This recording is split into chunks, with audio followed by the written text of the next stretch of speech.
बिताई राजा जी, ओ बिताई राजा जी। अपना भाभी के बोलाइब मेवा कैसे बनवाइब, अपना भाभी के बोलाइब मेवा कैसे बनवाइब। आखिर तो हो जाई कोई के ना बोलाइब राजा जी, ओ बोलाइब राजा जी। अपना बैठल आगे मारेली तनवा राजा जी, हो तनवा राजा जी। हम तो 9 महीना नैहर में रहिताइब राजा जी, ओ बिताइब राजा जी। हम तो 9 महीना नैहर में बिताइब राजा जी, ओ बिताइब राजा जी।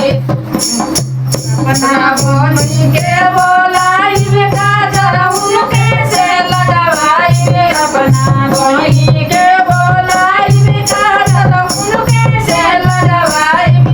नंद छुप जाई ननद के ना बोलाइब राजा जी, ओ बोलाइब राजा जी। हम तो 9 महीना नैहर में रही जाइब राजा जी, ओ रही जाइब राजा जी।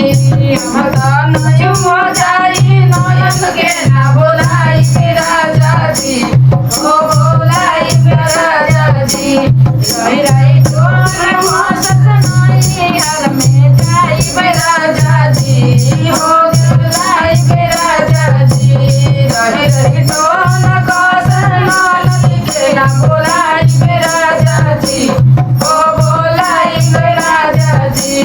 हम तो 9 महीना नैहर में रही जाइब राजा जी, हो रही जाइब राजा जी। बाकी सब कुछ हो जाई सास के ना बोलाई राजा जी, हो बोलाई राजा जी।